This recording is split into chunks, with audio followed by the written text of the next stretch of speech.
we'll have to cut into it. So, hello everyone, Dr. Rich Castellano here, Wall Street Journal bestselling author of The Smile Prescription, double board certified facial, plastic, and reconstructive surgeon. We are here today with Sam with incredible marketing. You got it. The incredible in incredible marketing. Thank you so much. No worries, thank you. For joining the interview, and what an amazing show. You've been to the aesthetic show for a few years. How many years have you been coming? I want to say show? This is year 7. Year 7. Either year 6 or year 7. So you've seen a lot of changes. Yes, we have, for sure. What do you love most about the aesthetic show? Over time, what you've seen grow, what excites you the most about the aesthetic show? I think, I wouldn't even necessarily categorize it as growth, or I wouldn't categorize it as something that has necessarily changed. The aesthetic show has always carved its niche in the sense of being completely different than any of the other shows. It brings together tremendous vendors. It brings together some really great speakers, of which you're a part of. And for me, it brings the reality of the cosmetic world with the entertainment side of things. And I think it does a great job of doing that. It's a fun event. And I think going to a fun event is missing in a lot of this world. People are too serious. They are. They're not having fun. They're not laughing. They're not going out. They're not partying, you know? I mean, we're in Vegas. This is what we're supposed to do. This is a big, this is a big time show with a lot of people, and you've got to have fun.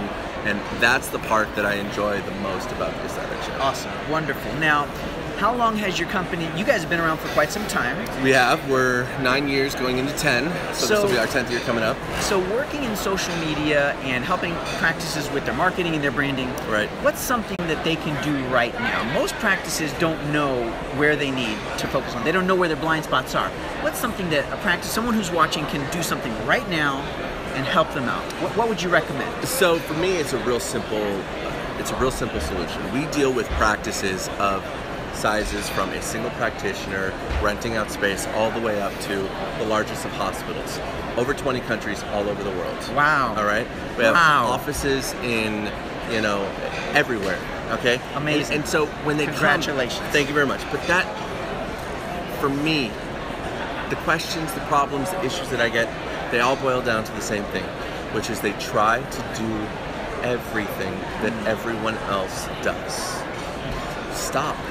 Take a second, take a breather, figure out what you're best at, and start there and really own that space. Beautiful. The smallest of niche that you can carve out, the procedure that you excel at, the reason why people choose you, what I call the special snowflake principle.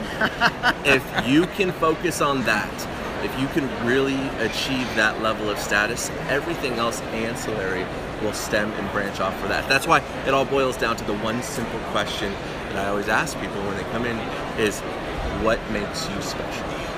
Setting yourself apart from others. Absolutely. And I like to describe it, it's the riches are in the niches. Ooh, I like that. The riches are in the niches. Go drive into that niche, and the narrower you can get, people are like, hey, they'll remember you. There you go. We're just trying to get people's attention. Hello, please. Pay attention to me. We're trying to get them to remember us, to engage. Right. And the biggest challenge is people don't even know who we are. Right. So it's a big world. Get into your niche, get into your demographic, right, and grow from there. So, let's talk about what you're doing right here. Okay. For example, we're all over social media, right? We're YouTube and Facebook, and is that Periscope? What else Periscope, do we have? Yeah, YouTube, Facebook. Exactly. And you're savvy, and you know what you're doing, and you're able to pull this all together.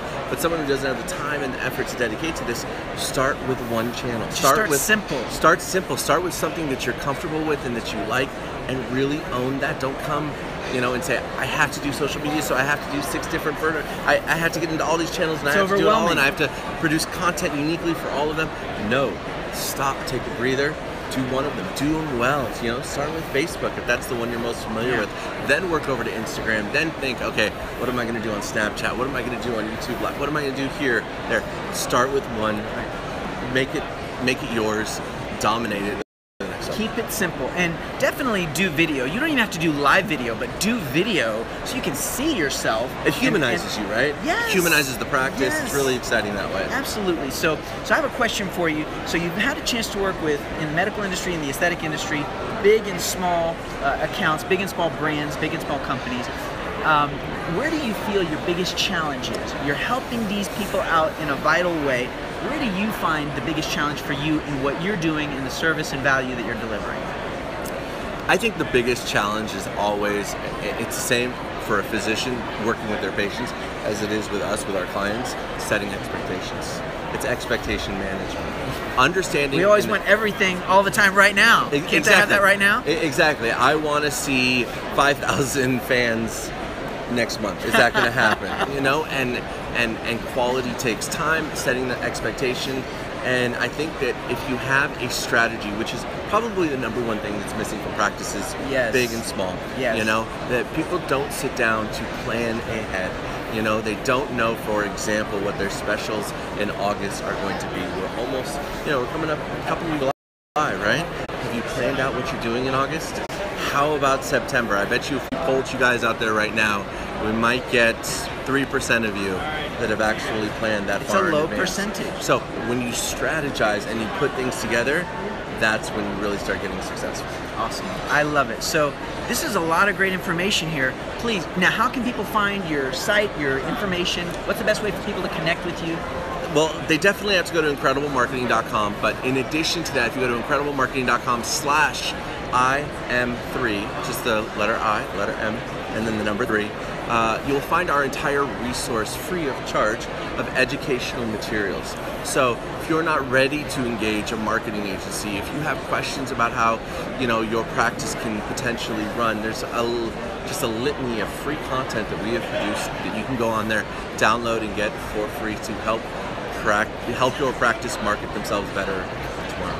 So look Sam up, he's amazing. And I thought of one other thing too, because you talked about setting expectations. Right. And what I find too that's the biggest challenge, I call it's business perfectionism. We've all had the patient come in, yeah, and they're like, they want a filler, they think the filler's gonna give them a facelift. I say, well, we have to have a conversation. If you want a facelift from a filler, you're gonna be disappointed. Right. And so setting that expectation is important, but also identifying if we're perfectionists, perfectionism is not good in plastic surgery. Nothing's ever going to be perfect, and we wear ourselves out with that perfectionism. So I think it's very similar, that we always are trying to set expectations. So I really appreciate the opportunity to share ideas, to share our stage. Thank you so much, Dr. Rich. I appreciate it. And Thank before you, we leave, we have to everyone. take our ceremonial selfie. We do. We're going to do that with you guys. So that's you guys right. see. So the proper selfie technique, I'm going to flip the camera around here, and then we got to turn the light on here, and big smile, 1, 2, 3, cheese. I love it. All Excellent. right, everyone. Thanks for joining in. Thank you, Sam. Look him up. We'll see you guys soon. More interviews to come soon. Bye. Thank you, guys.